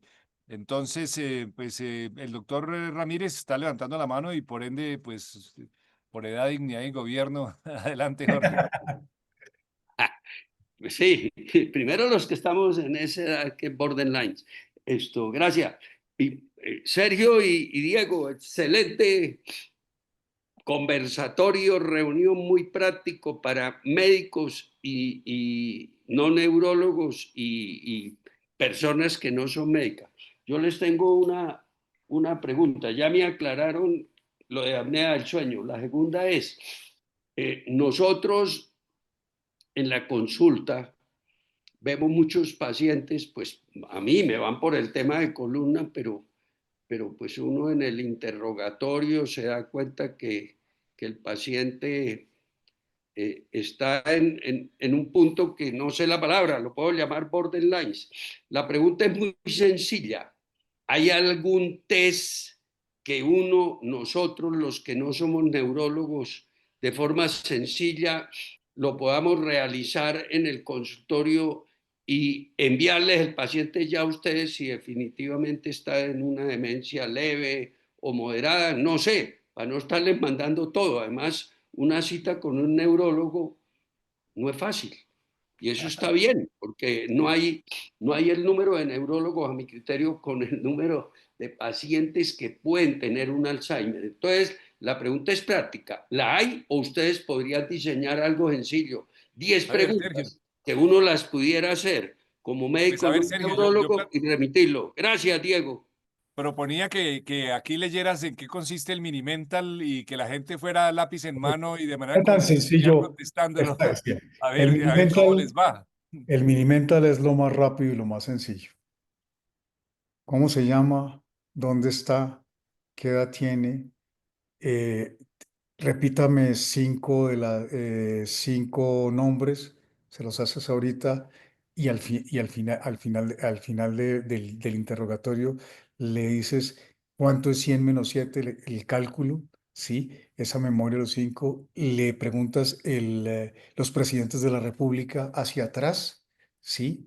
Y, y además les preguntas que qué tal escribe y que qué hora es y que por favor con eso, ya, si tienes alguna alteración con esas preguntas, ese mini mental está relacionado con que tiene un déficit cognitivo. No importa cuál, pero si tiene Ujú. memoria y tiene una alteración del cálculo y tiene una alteración y el paciente empieza a distraerse en el consultorio, pasa de un tema, pasa del tema, por ejemplo, estás interrogándole sobre el dolor y de pronto el paciente dice, no, doctor, pues que el dolor ahí no es tan importante y empieza a saltar de manera permanente, a cambiar. Es un paciente que tiene un trastorno cognitivo. Con eso es suficiente, no hay que cuantificarlo, simplemente lo mandas y ya.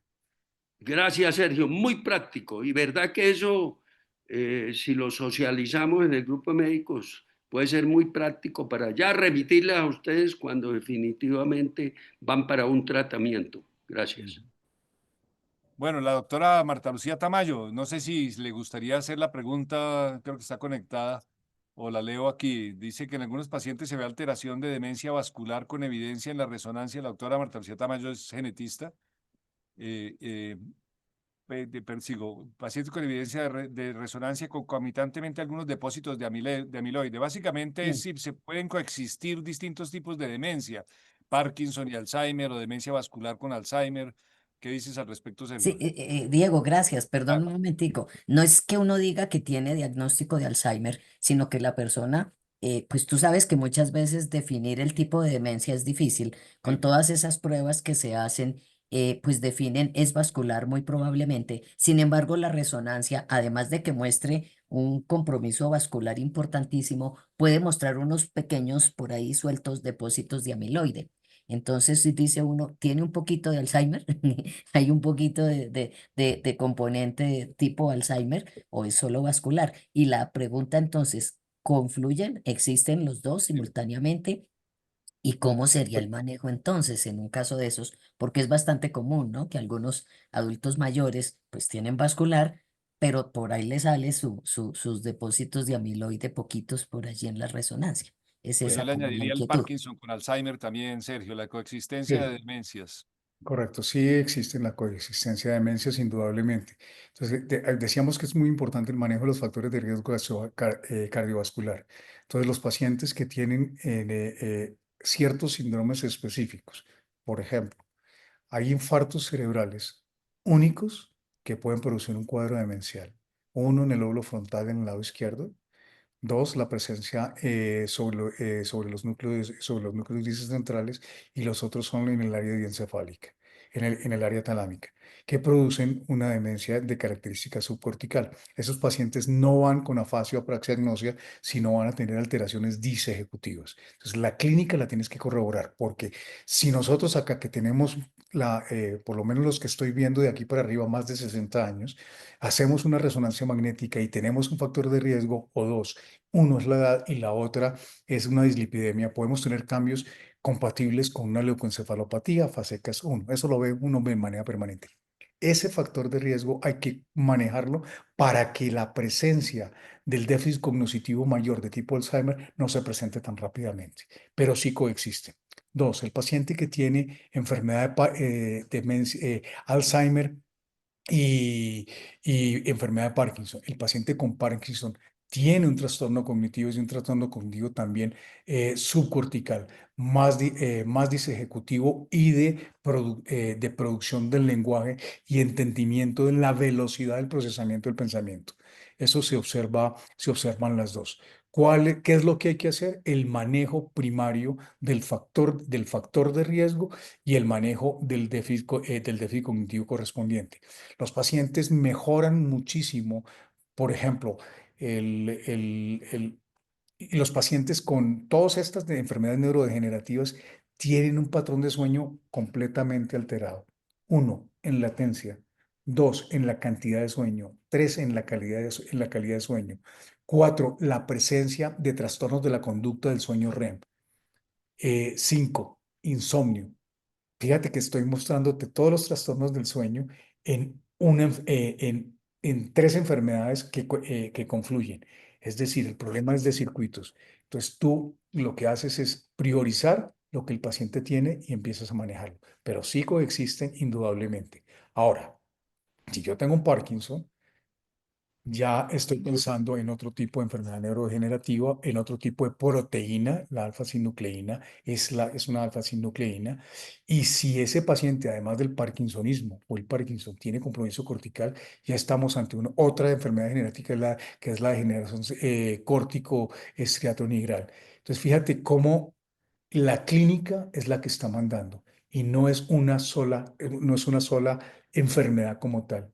Y finalmente, desde el punto de vista fisiopatológico, estos pacientes que se les hacen la autopsia, vamos a encontrar ovillos neurofibrilares, placas de Alzheimer, eh, depósitos de cuerpos de Lewy y depósitos de Irano o placas argentafines en diferente porcentaje. Es decir, que los cambios histopatológicos proteicos no son exclusivos de una sola enfermedad. El predominio, el sitio donde está, el volumen y la cantidad de lesión que producen son los que hacen finalmente el diagnóstico principal: Alzheimer, Parkinson o algunos otros parkinsonismos. Bueno, antes de darle la palabra al doctor Camilo Uribe, Sergio, aquí alguien pregunta por encefalitis autoinmune o por enfermedades autoinmunes y la relación con enfermedades, con el trastorno cognitivo. ¿Qué opinas al Eh, respecto? sí, claro. Eh, ah, yo creo que hay que tener, las encefalitis autoinmunes son enfermedades que están produciéndose por lesiones sobre los receptores de sodio, de potasio, MNA y cualquiera de los receptores que tengamos. Y esos anticuerpos son extracelulares o intracelulares. El cuadro clínico típico generalmente no es en los pacientes ancianos. En los pacientes ancianos hay una encefalitis autoinmune que está relacionada con crisis epiléptica y es el LGNP1, ¿sí? Y con hiponatremia y hacen una degeneración cortical frontal. Esos pacientes no cursan con un síndrome, digámoslo, un síndrome afasioparasmagnósico. O sea, es un deterioro cognitivo con múltiples sistemas: cortical, convulsiones y hacen el deterioro cognitivo. El otro es el paciente joven que hace un cuadro prodrómico de cambios del comportamiento, depresión, ansiedad, brotes psicóticos, y pasan desapercibidos en un momento dado, mejoran y luego hay un deterioro muy importante de origen subcortical, especialmente de memoria.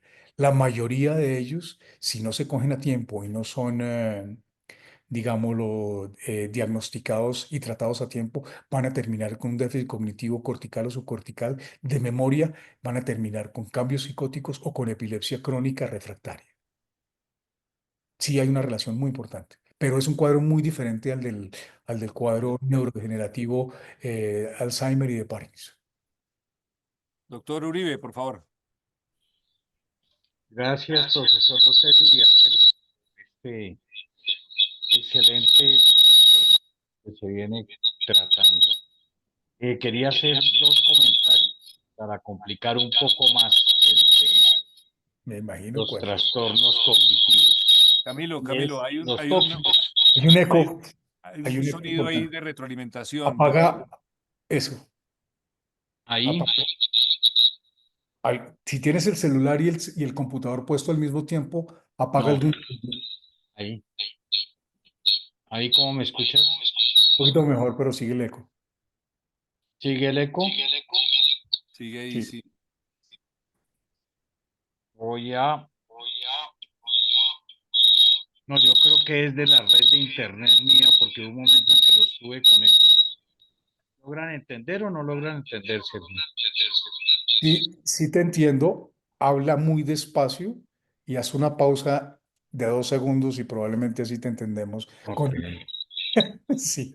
No es un problema cognitivo, es de red. El tema de los tóxicos asociados a trastornos cognitivos moderados y severos.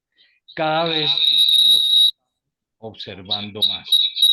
Un punto son los de origen laboral, de exposición ocupacional, especialmente trabajadores expuestos a hidrocarburos aromáticos Sí, señor. concentrados.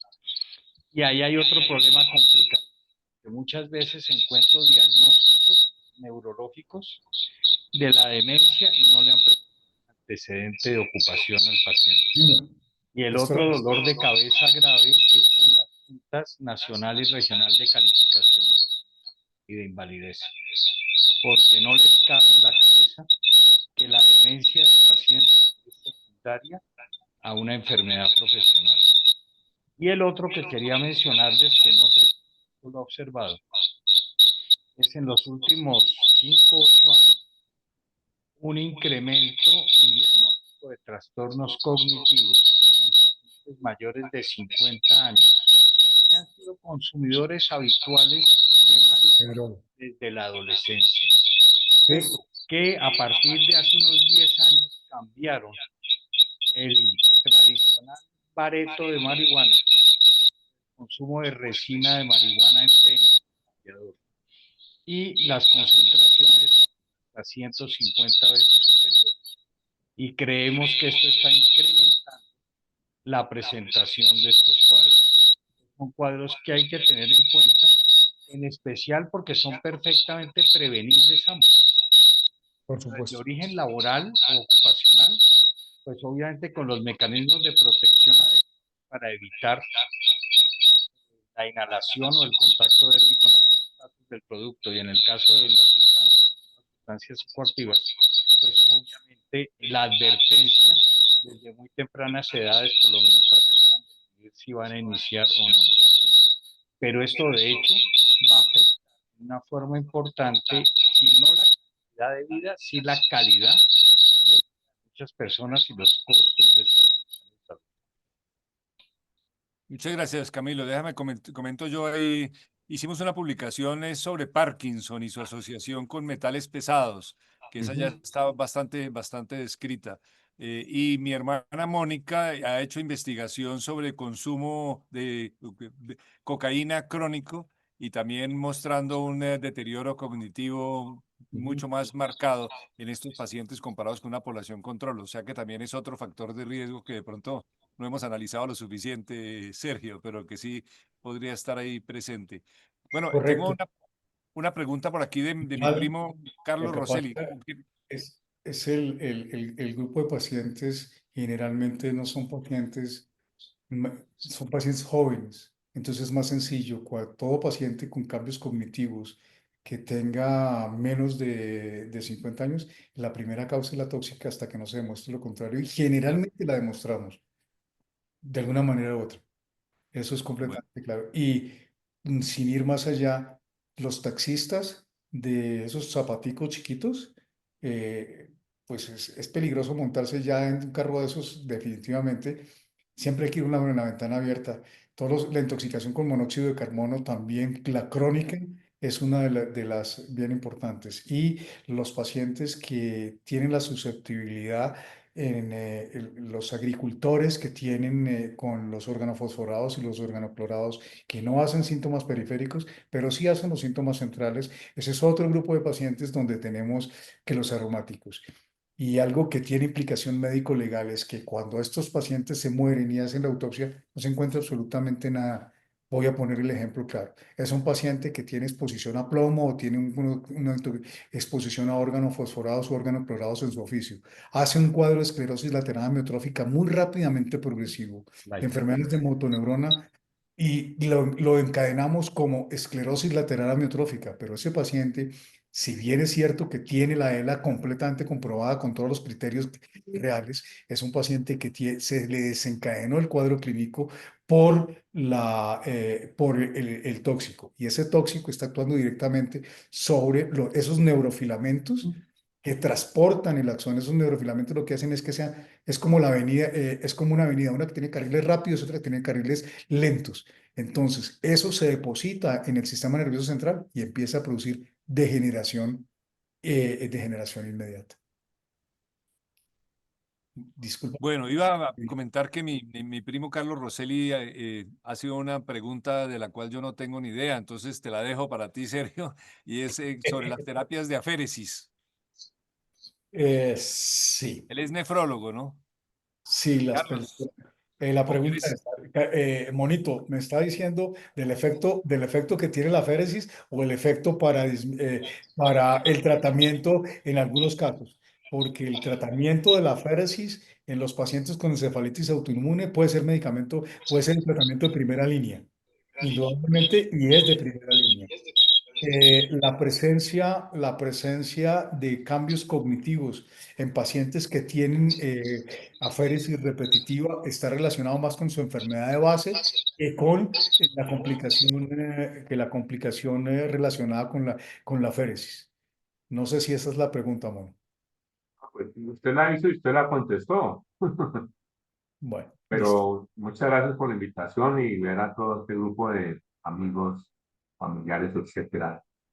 Pero es que últimamente en el Hospital San José nosotros hace tiempo somos los que hacemos las terapias de aféresis y está publicada ahí en Acta Médica Colombiana. La gran mayoría la hacemos por problemas neurológicos. Es bien conocido Guillain-Barré, las miastenias, etcétera, etcétera, donde tiene una evidencia muy buena.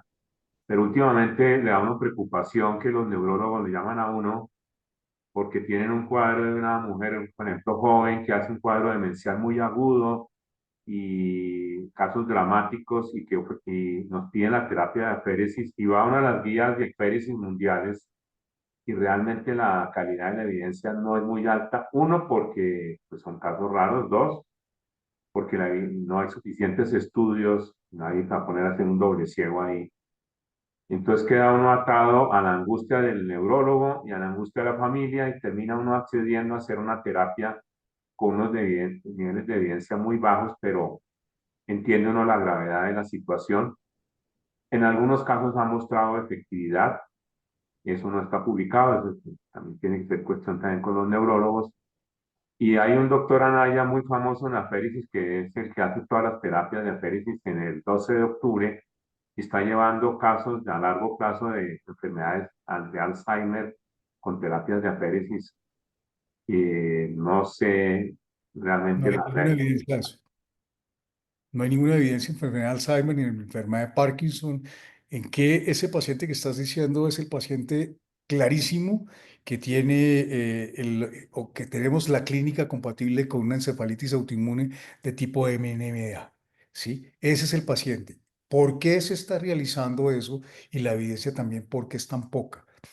Cuando nosotros realizamos esos anticuerpos nos salen como a los 15 días. ¿Sí? Entonces, pues no tenemos la evidencia para decir lo hacemos. El 30% de los pacientes han tenido otras cosas que son compatibles. Uno, el líquido cefalorraquídeo. Dos, la resonancia magnética. Pero el otro, cuando es temprana la enfermedad, no hay cambios, no hay cambios a nivel ni de la resonancia magnética ni en el líquido cefalorraquídeo. Y por la gravedad del cuadro clínico y el cuadro clínico completamente típico, lo estamos realizando con un éxito que me parece que es bueno en más del 50% de los pacientes. Ahora, en lo que sí no existe absolutamente ninguna evidencia es en las enfermedades neurodegenerativas. La persona que esté haciendo eso no lo está haciendo bien y está bajo, o sea, digámoslo, es una recomendación. Si fuéramos a hablar de evidencia, una evidencia, no se debe hacer. Bueno, hay un comentario con pregunta que hace Verónica Elchin. Voy a leerla aquí. Dice: excelente conferencia, doctor Ramírez. Agradezco que remarque la importancia del cuidador. Yo le añadiría generalmente la cuidadora, porque los estudios muestran que generalmente es una carga que cae sobre las mujeres, particularmente cuando es cuidador informal. Importancia del cuidador para los pacientes, tanto familiares como profesionales, y el apoyo para ellos. Le pregunto respecto de la rehabilitación cognitiva, ¿qué opinión tiene del uso de la realidad virtual como herramienta? He leído que en Colombia se está utilizando. ¿Qué sabe de eso? Bueno, la evidencia no, lo que demuestra es que es efectiva.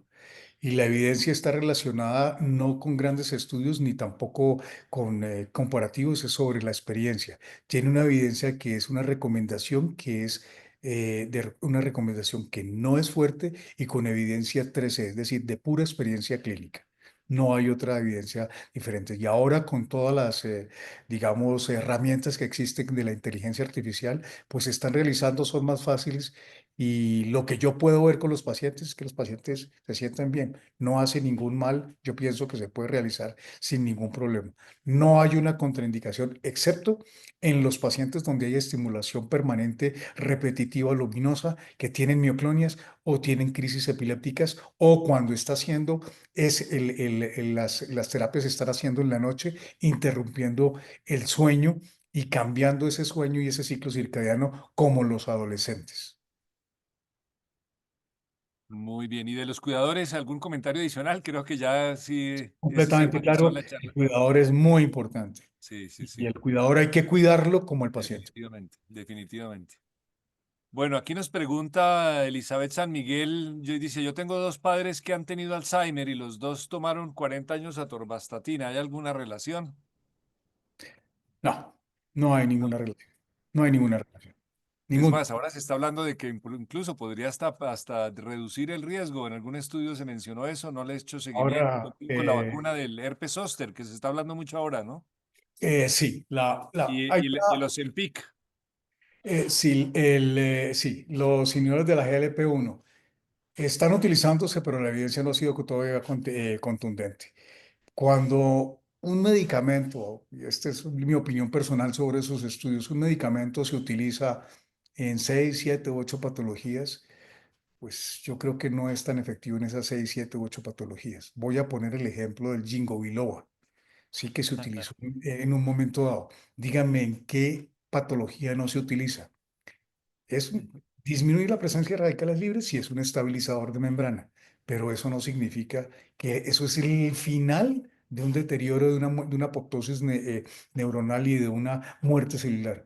No es el principio. Podría retrasar en algún momento dado y actuar como antiagregante. Pero fíjate que sirve para el vértigo, sirve para la depresión, o sea, una cantidad. Entonces, todavía la evidencia no es suficiente para decir vamos a utilizarlo. Acabamos en el curso en el Simposio Internacional de Neurología, hubo una conferencia exclusivamente para eso. Definitivamente no hay evidencia suficiente para decir que eso está mejorando. Ahora, si tengo un paciente que tiene una diabetes y el paciente está haciéndome cambios cognitivos y encefalopáticos relacionados con la hiperglicemia, con los cambios de osmolaridad, y estoy poniéndole un anti-GLP-1, disminuyéndole el peso, eso es un factor de riesgo muy importante que estoy manejando para que no haya el compromiso directo sobre el sistema nervioso central. Estoy mejorando la presencia y los detritus que hace la barrera glifática para sacar esas proteínas. Entonces, en ese sentido sí sirve, pero fíjate, es para el manejo de la diabetes, no para el déficit cognitivo. Muy bien, también nos dice Elizabeth de San Miguel que la mayor falla de mis padres era la memoria reciente, pero matemáticamente inclusive hoy le responden. O sea que se defienden en matemáticas, su problema está en memoria reciente, que eso es algo que es característico. Uno con frecuencia, y seguro Sergio también ha tenido casos, le pregunta si tiene problemas de memoria y le dicen, no, se acuerda a todos los compañeros del prekinder, se acuerda de sus profesoras de primaria, pero no se acuerda qué desayunó hoy. Así que eso sí es muy característico. No sé si tengas Hay una algo más que agregar. característica especial de ese recuerdo. Eso se llama la ley de Ribot, que recuerda absolutamente todo lo antiguo y nada de lo nuevo, ¿sí? Y se describió, fue descrito por Ribot, pero tiene una característica especial. Yo te puedo decir en este momento si tuve una experiencia con algún compañero o una compañera del colegio con pelos y señales. La diferencia del paciente que tiene trastorno cognitivo es que el tiempo y el espacio lo cambian. No es exacto. Si eso pasó cuando estaba en el colegio, puedo transportarlo a cuando fue en la universidad. Y eso se llama la contaminación de la memoria. Bueno, también hay alguien que pregunta aquí por si algún tipo de juegos podrían, uno ve mucho que dicen que si usted hace sudokus, que si usted se juega ajedrez, eso podría prevenirlo, pero yo creo que estudios clínicos que lo demuestren, sin embargo, pues el hecho de tener un cerebro activo, pues de alguna manera debe Eso. funcionar. ¿Qué opinas al respecto, Sergio? Sí, el cerebro activo. O sea, haga una actividad, use el cerebro y por favor trate de que ese cerebro funcione de manera integral, que tenga actividad auditiva. Dos, actividad visual, ojalá olfatoria, ¿sí? Y además tenga que integrar para hacer el movimiento del juego. Y eso hace que mejoren las áreas buenas empiecen a funcionar para reemplazar las áreas que están alteradas y mejorar la cantidad de sinapsis que están, digámoslo, comillas, dormidas y disminuir la apoptosis rápida celular. Pero que haya una evidencia de un estudio clínico comparativo, prospectivo, de tipo 1A, 1B, no existe. También es evidencia tipo 3C. Bueno, bueno, Sergio, vea, no lo había pensado así, pero yo que ahora viviendo aquí en la lejanía me he dedicado a la culinaria, entonces uno reúne ahí lo olfativo, lo gustativo, lo auditivo, lo visual y lo táctil, porque me quemo de vez en cuando, pero entonces son todas, y actividad motora, por supuesto, y la lectura de recetas, en fin, o sea que eso de tomar nuevas actividades puede ser útil. Y Hugo, que debe estar conectado por ahí, la música también, entonces es como otra actividad en la que uno, ya sea como intérprete o como aficionado a la música, ya que Hugo maneja su grupo de curiosidades musicales, entonces pues creo que clases de tango, como mencionan por acá, podría ser otra alternativa también de la danza, como eso lo mencionaste también, Sergio, Sí, pero señor. puede ser tango, puede ser salsa, Efectivamente, que es lo que sobre se todo en baila por pacientes acá. con trastornos cognitivos y enfermedad de Parkinson, la evidencia más fuerte existe en este tipo de pacientes. Perfecto. Bueno, no tengo más preguntas por aquí. No sé si alguien más quiera levantar la mano o hacer comentarios. Veo al doctor Manuel Galindo, que siempre hace comentarios inteligentes al final de las conferencias. Por favor. Jorge Zambrano está levantando la mano. Sí, perdón, lo estaba omitiendo. Y muchas gracias. Doctor, es que es para ver cómo es la asociación o secuencia con la degeneración macular que mencionó. Esa degeneración macular se presenta es por mala circulación, por daños directamente ahí sobre la parte central. ¿Cómo es la asociación con la demencia senil? Claro, se ha demostrado la presencia en la vía óptica completa de estos pacientes de depósitos amiloides y de beta-lipoproteína. Eso hace especialmente en la pared de los vasos sanguíneos. Fíjate que estás hablando de la parte vascular, en la pared de los vasos sanguíneos retinianos. Y eso hace no solamente colaborar con la rápida progresión de la degeneración macular, sino también con la presencia de infartos, hemorragias y desprendimientos de retina, de desprendimientos en general. Gracias. Una pregunta, es que no puedo levantar la mano. Buenas noches, habla Fernando Rafán. Hola, doctor Rafán, qué gusto. Doctor, Adelante. ¿cómo está? Bueno, muchísimas gracias por este invaluable aporte a este grupo. Quisiera preguntar algo respecto a los trucos de magia. Si los trucos de magia pueden modificar de alguna manera, ¿sí? El ejercitarlos y presentarlos y estudiarlos, las habilidades cognitivas. Por supuesto que sí, doctor. Claro, Por aquí supuesto, déjenme, le hago la presentación a los que no conocen al doctor, yo no sé por si supuesto decir que sí. al doctor Siempre Rafán o estuve, al mago Rafán, porque él es claro, mago estuve certificado. preocupado de lo que usted hacía y nunca pude cogerle nada. Tienes que enseñarme.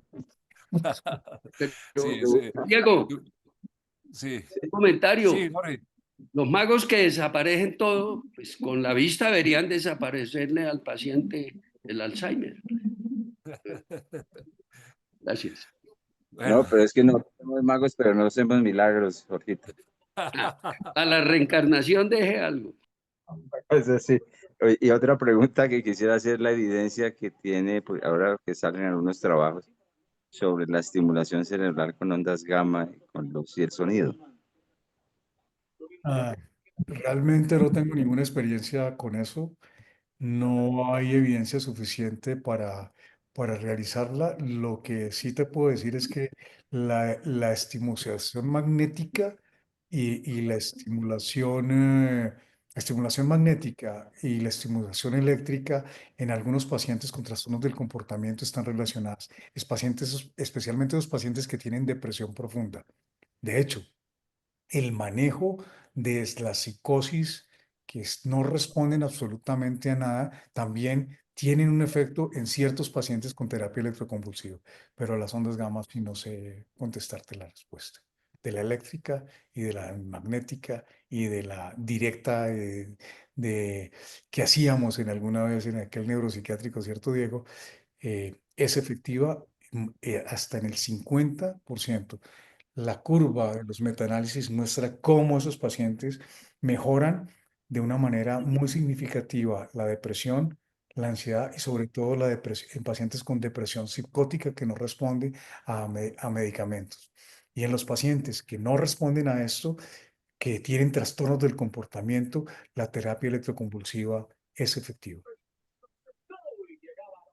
Yo le añadiría, Sergio, que de todas maneras cuando se habló de las demencias reversibles, la depresión frecuentemente se confunde, por un lado, con demencia y es a veces pues como una prueba diagnóstica dar tratamiento antidepresivo y sorprendentemente algunos pacientes parece que recuperaran su déficit cognitivo. O sea que la asociación parece ser y más en Parkinson que en Alzheimer, pues que a veces uno precede al otro la depresión, sea como un pródromo, un anuncio, una primera sintomatología del paciente, que tiene que ver con alguien que preguntaba si es verdad que el paciente nunca identifica su enfermedad, reconoce su enfermedad, no sabe que está enfermo, que es una Principio característica pues, del complicado. Alzheimer.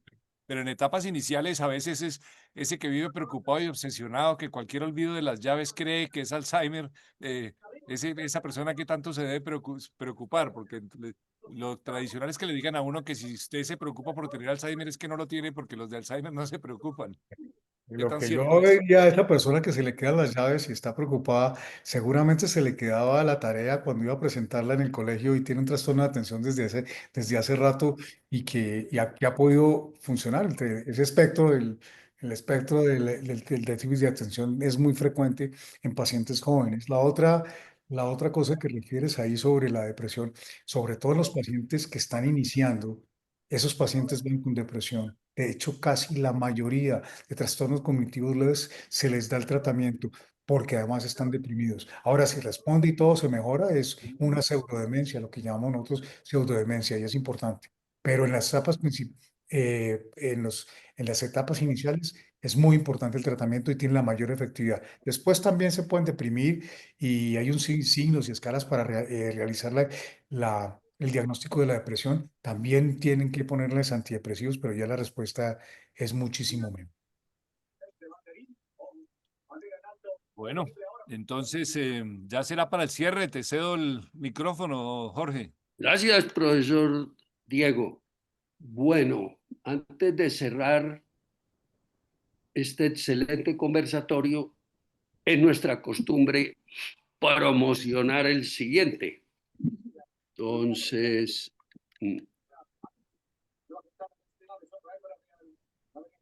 vamos a ver, Cristina seguramente ya nos va a colocar las imágenes. Es para el martes, si no estoy mal, es 4 de noviembre. Sí, 4 de noviembre. 4 de noviembre de hoy 4 de en noviembre. se nos acabó el año. Cristina, ¿no me está oyendo? Sí, Ah, Doc, sí. la tenía ahí presentada, pero no la ven. Sí, No, yo no la ahí veo. estaba. Ahí Veo la estaba imagen Gabriel de Turbay, Cecilín. su coterráneo. Ya la vuelvo a poner, pero sí la Por tenía. detrás.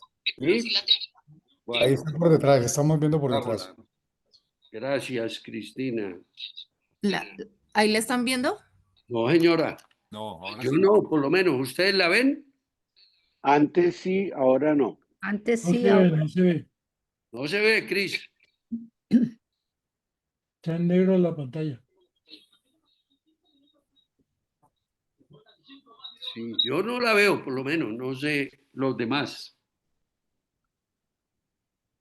Ahora sí. Ahora sí, ahora sí. sí.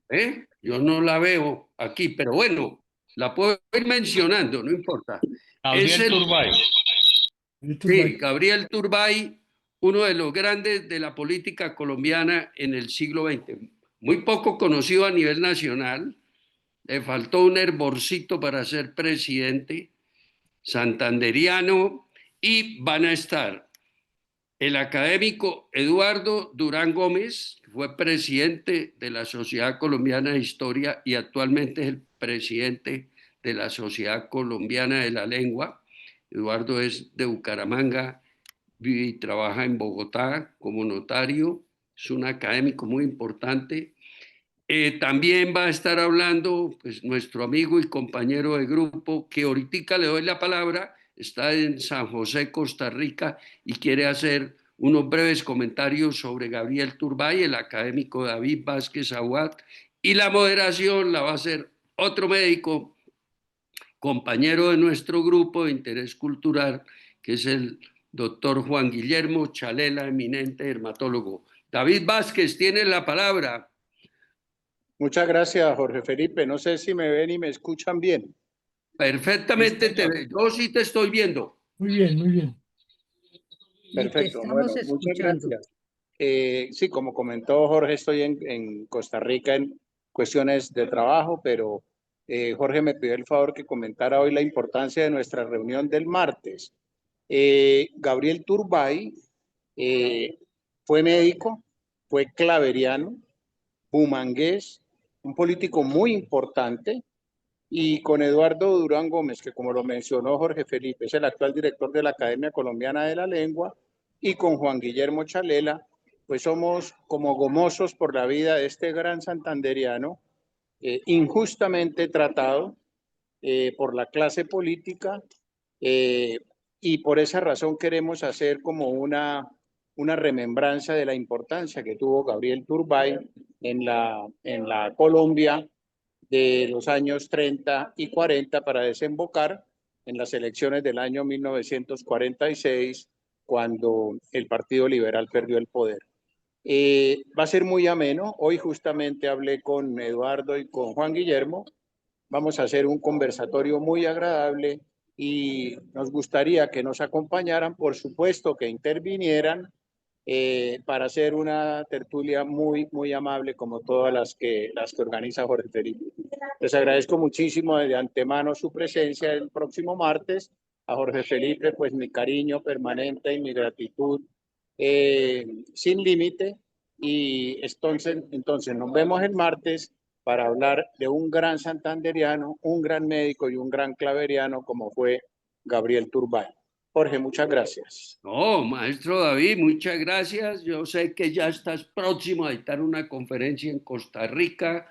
Me imagino que es pues sobre los temas que tú dominas y eres conocido no latinoamericanamente, sino a nivel mundial, sobre todo lo que tiene que ver con la tercera edad de las mujeres, todos los temas relacionados con menopausia, climaterio, que es el fuerte tuyo. Entonces, estaremos atentos de hoy en 8 días a oír este excelente conversatorio sobre precisamente un colega santanderiano y exalumno del colegio donde con orgullo nos graduamos los dos, el colegio San Pedro Claver de los jesuitas. Entonces, todos invitados a este excelente conversatorio.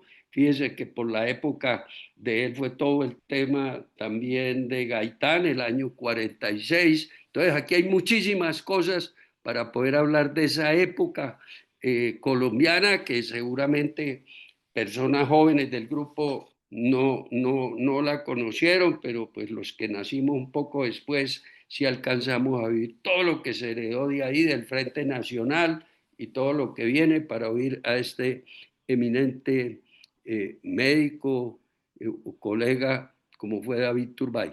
Bueno, gracias David, y para acabar este conversatorio no me queda más que agradecerles a pues los dos colegas, amigos, y como son Sergio Ramírez y el profesor Diego Rosselli. Sergio, es costumbre nuestra cuando nos quedan unos minuticos, ¿qué mensaje final nos deja a todos los que estuvimos oyéndote, médicos y no médicos, sobre lo que hablaste, como mensaje final, que nos quede grabado, como dicen, para llevar a casa? Gracias. Bueno, muchas gracias primero a todos ustedes por escucharme todo este tiempo y a Diego por haberme enseñado muchas cosas que las expresé hoy. Y el mensaje es, claro, manejemos los factores de riesgo para disminuir la probabilidad más temprana de tener trastornos cognitivos. Pasémosla bueno, comamos bien, durmamos bien, bailemos mucho y vivamos la vida el día a día. Esa es. Muy claro, Sergio, y gracias a todos. Mire, Verónica Elchin aquí ya nos está acompañando desde Buenos Aires. Muy bien, gracias. Nos vemos en 8 días. Descansen. Muchas gracias. El partido Colombia, Buenísimo. Ecuador femenino, que vamos ganando 2-1. Muy bien. Ya se acabó, ganamos 2-1. ¡Ay, ya se acabó! Buenísimo. Ganamos 2-1, sí, señor. Buenísimo. Ustedes están Para en las todo. eliminatorias para el próximo Mundial Mayores femenino. Entonces, muy bien.